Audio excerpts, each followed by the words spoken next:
خوتي خواتاتي اهلا وسهلا مرحبا بكم يا جماعه الخير. السلام عليكم ازول الفلاون، بونجور عليكم، صباح الخير عليكم. J'espère que vous allez bien, j'espère que vous vous portez bien. Vous savez, les journalistes, nous avons une tendance, les journalistes, de se déconnecter un peu de la réalité du peuple. Quelquefois, nous apportons, quand on parle de l'Algérie, les dirigeants, la démocratie, les fils des généraux, leur fortune, etc. On parle des sujets qui sont trop théoriques par rapport aux problèmes de la population algérienne. Et là, nous avons une population qui a des problèmes très concrets. Et le premier problème concret, on n'en parle pas beaucoup, hein. On en parle. Alors, les médias algériens, personne n'en parle. Vous savez pourquoi personne n'en parle. Je pense que vous avez bien vu les révélations d'Algérie partout au cours de ce mois d'octobre. La hausse des prix, l'inflation est devenue un sujet tabou en Algérie. Un sujet tabou. Il y a même des instructions qui ont été communiquées par la présidence algérienne, par le chef de l'État, par des services de sécurité, par plusieurs chapelles du régime algérien. Il y a une pression terrible sur les médias pour qu'ils ne parlent pas de l'inflation, de la cherté de la vie, qui bat des records en Algérie. Mais ça, pois chiche, la 630, 63 000 le kilo. Au-delà des chiffres, au-delà des prix alarmants, affolants des produits alimentaires et des produits de large consommation, les Algériens ne s'en sortent plus. Franchement, ne s'en sortent plus. Il faudra peut-être dire la vérité à nos compatriotes. Et là, je vais m'appuyer sur un récent rapport du Fonds monétaire international, du FMI. La vie restera encore chère en Algérie. La hausse des prix va se poursuivre en Algérie. L'inflation va se poursuivre en Algérie jusqu'à 2024. Tenez bon, mais vraiment, il faut bien en tenir. Ce problème va s'aggraver dans notre pays. Alors que l'inflation recule dans plusieurs pays de la région Moyen-Orient et Afrique du Nord, en Algérie, l'inflation ne va pas reculer. Ça veut dire en termes clairs que les prix des produits alimentaires et agricoles, le prix de la nourriture notamment, et de certains produits de large consommation, comme les vêtements, comme certains produits manufacturiers, comme les produits électroménagers, et comme les produits d'hygiène ou les médicaments, vont continuer d'augmenter, ou là resteront à un rythme très élevé, leur prix resteront à un rythme très élevé. S'ils reculent, ça va reculer c'est un recul très léger, mais la majorité de ces produits de large consommation vont continuer d'augmenter jusqu'à l'année 2024. C'est pas moi qui le dis, c'est un rapport officiel du FMI. Alors, le FMI, le Fonds monétaire international, il a publié un rapport qui s'appelle les perspectives économiques régionales. Moyen-Orient et Asie centrale, gagner en résilience et promouvoir une croissance inclusive. Ce rapport a été publié en octobre 2023. Il s'intéresse, comme son titre l'indique, aux perspectives économiques dans la région Moyen-Orient, Afrique du Nord et Moyen-Orient, la région MENA qui commence du Maroc jusqu'à l'Irak et les pays du Golfe, et l'Asie centrale. Le rapport à octobre 2023, qu'est-ce qu'il nous apprend? Retenez bien, les tensions inflationnistes, c'est-à-dire la hausse des prix, la mécanique de la hausse des prix, les augmentations des prix des produits de large consommation. L'inflation, je rappelle, elle est toujours calculée sur un panier de 260 dans la majorité des pays du monde. Il y a des normes internationales pour calculer l'inflation. La cherté de la vie, le niveau de la cherté de la vie. On prend un panier de 260 à 270 produits de large consommation, des produits agricoles, alimentaires, industriels, des produits d'hygiène, des vêtements, des services publics, les loisirs, etc., les transports, etc. On appelle les services qui sont essentiels pour la vie quotidienne, et on calcule en suivant l'évolution des prix de ces services et de ces produits agricoles, alimentaires ou la manufacturier, le rythme de l'inflation. Que dit ce rapport? Il dit que si l'inflation va reculer dans certains pays, notamment des pays du Golfe, la hausse des prix va retrouver leur niveau, les prix, l'inflation va retrouver son niveau d'avant la pandémie de la Covid-19. Dans d'autres pays, malheureusement, l'inflation va rester très élevée. L'inflation demeure élevée dans les autres pays exportateurs de pétrole, Algérie, Irak, République d'Iran, en raison de l'évolution des prix des produits alimentaires en Algérie et des effets généralisés des dépréciations de la monnaie en Iran. Donc l'Iran et l'Algérie, l'inflation ne va pas reculer. Elle va rester. Donc ça en octobre 2023. Et ces perspectives parlent de 2023 et de 2024. L'inflation est restée élevée alors qu'elle a reculé dans les autres pays, pour les autres pays producteurs du pétrole, notamment pour les pays du Golfe. Les pays du Golfe, Ejma'a, sont regroupés dans le Conseil de coopération du Golfe, qui est une organisation qui regroupe ces États, l'Arabie Saoudite, Oman, Koweït, Bahreïn, les Émirats et le Qatar. Dans ces pays-là, l'inflation a reculé. Et la cherté de la vie a quand même diminué. La hausse des prix a été plus ou moins contrôlée. Les revenus, les prix sont revenus à leur moyenne d'avant la pandémie de la Covid-19. Ce n'est pas le cas de l'Algérie, de l'Irak et de l'Iran. Et le problème se pose beaucoup plus en Algérie et en Iran. L'Iran, la monnaie s'est dépréciée à cause des sanctions internationales et des problèmes géopolitiques de l'Iran avec l'Occident, notamment avec les États-Unis d'Amérique et Israël. Et vous suivez l'actualité. L'Algérie, l'inflation reste élevée à cause de l'évolution des produits alimentaires. L'Algérie n'arrive pas à contrôler la hausse des prix des produits alimentaires. Que dit encore ce rapport? Il dit que certains pays exportateurs de pétrole sont toujours confrontés à des pressions inflationnistes. Les Roumains notamment, encore une fois, l'Algérie et l'Iran. L'Iran, ça peut se comprendre, c'est un pays qui est sous embargo. Il a beaucoup de sanctions occidentales, notamment américaines. Il y a un risque de guerre très élevé à cause de ces problèmes, encore une fois, avec Israël et les États-Unis. Mais l'Algérie, on a du mal à gérer l'inflation et c'est incompréhensible. On n'est pas confronté à des sanctions internationales, on n'a pas officiellement un risque de guerre direct aussi élevé que l'Iran avec Israël et d'autres puissances occidentales. Les États-Unis ménagent l'Algérie, n'a jamais sanctionné et essaient d'avoir de bons rapports avec l'Algérie. Et malgré ça, on n'arrive pas à gérer la problématique de l'inflation. Pas du tout. Il t'explique, le rapport de FMI, des pays comme certains pays exportateurs de pétrole ont des difficultés financières ou là, ont un problème direct à gérer l'inflation. Pourquoi?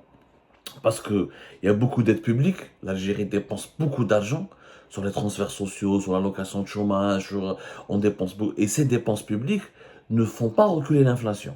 Pourquoi? Parce qu'encore une fois, on l'a expliqué à maintes reprises, en Algérie, les dirigeants croient qu'en renforçant les dépenses publiques, on va renforcer les salaires et les revenus des habitants pour gérer l'inflation. Et donc, pour améliorer le pouvoir d'achat. Ce qui n'est pas le cas, puisque comme la production algérienne elle est faible, et la productivité elle est encore plus faible, et comme la production nationale elle est faible, en renforçant les salaires des fonctionnaires, en dépensant encore plus d'argent public pour les transferts sociaux, là, pour améliorer les services publics, plus l'État dépense de l'argent, plus la vie elle est chère. Puisque quand tu dépenses de l'argent, cet argent il faut qu'il soit consommé. Sauf en le consommant, il y a une production nationale qui est faible. On ne fabrique pas les services ni les marchandises qui sont nécessaires pour répondre aux besoins de la population. Du coup, il faut importer. Comme l'Algérie est dépendante de ses importations, et quand on importe en devises, donc quand la demande augmente, l'offre doit augmenter. Et comme l'offre n'augmente pas suffisamment comme la demande, du coup les prix sont toujours chers, parce que l'Algérie limite ses importations.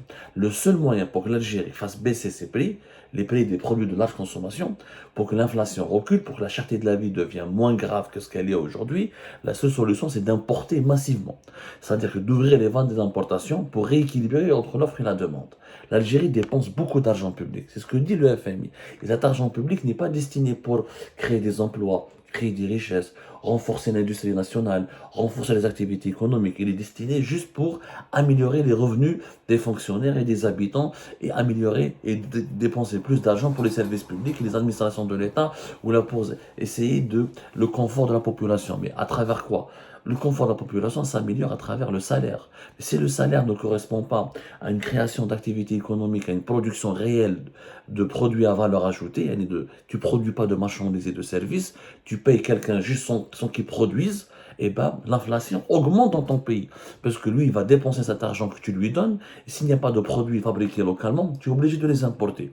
Si tu veux limiter tes importations, tu crées un déséquilibre entre l'offre et la demande, comme c'est le cas en Algérie, ça crée des pénuries et ça crée une inflation, une hausse permanente des prix. Donc l'inflation en Algérie, elle est catastrophique. Le même rapport est Billy, il y a une expansion budgétaire en cours. L'Algérie dépense beaucoup d'argent. Elle dépense beaucoup d'argent public et c'est ce qui explique pourquoi l'inflation ne recule pas. Elle ne recule pas. Donc le FMI explique clairement dans ce rapport très intéressant qui est sorti en octobre 2023 que d'ici 2024, comme d'ici la fin de l'année 2023, même jusqu'en 2024, l'inflation ne va pas reculer. Elle risque même d'augmenter une moyenne de 12% entre 10 et 12%, ce qui est énorme. Et l'Algérie, avec l'Irak et l'Iran, a été pointée comme étant l'un des pays les plus fragiles.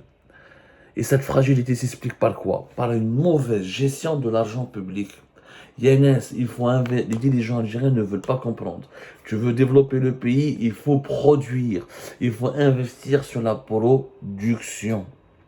Il faut investir encore une fois sur la production. Tu ne peux pas augmenter les salaires sans qu'il y ait une production. Et tout le monde leur dit, le FMI leur dit, la Banque mondiale leur dit. Vous savez, le FMI et le Banque mondiale, c'est les deux piliers du système financier international. La Banque mondiale, elle donne des prêts, elle lutte contre la pauvreté en donnant des prêts pour aider les pays à se développer. Le FMI, il donne de l'argent, pas autant que la Banque mondiale, mais surtout, il donne des conseils. Il encadre les politiques des États, il aide les États à garantir leur stabilité macroéconomique en leur donnant des conseils sur la manière dont il faut gérer économiquement le pays. Le FMI le dit, tous les experts le disent, on ne peut pas se développer sans qu'il y ait une politique favorable à la production. Tu ne peux pas dépenser beaucoup d'argent public pour les salaires des fonctionnaires, pour l'armée, pour la sécurité, pour les services publics, pour les institutions, pour le fonctionnement des institutions de l'État, pour l'assurance sociale, pour l'allocation de chômage, si à la fin tu ne produis rien.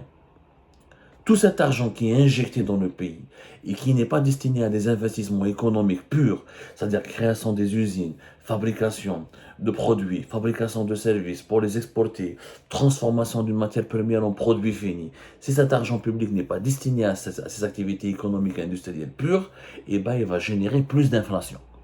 Plus d'inflation. En fait, l'Algérie, le dirigeant, notamment le régime Tebboune, n'arrive pas à comprendre qu'il est en train d'aggraver lui-même l'inflation. Parce qu'il ne mise pas sur la production, il mise uniquement sur l'augmentation des dépenses publiques. Mais un Algérien, même qui te met de l'eau 30 millions, imagine qu'on prend les Algériens, on leur donne des salaires de 30 millions. Ça ne va pas améliorer leur niveau de vie. Parce que les 30 millions, on les dépensant. Il va aller au marché. Qui va le marché? Il n'y a pas de produits locaux. Il n'y a pas beaucoup de produits locaux parce que la production nationale est faible. La production agricole elle a affaibli, sécheresse et réchauffement climatique. Et l'agriculture ne connaît pas beaucoup d'investissements ambitieux. Et les politiques d'investissement dans l'agriculture ont échoué durant ces 3-4 dernières années.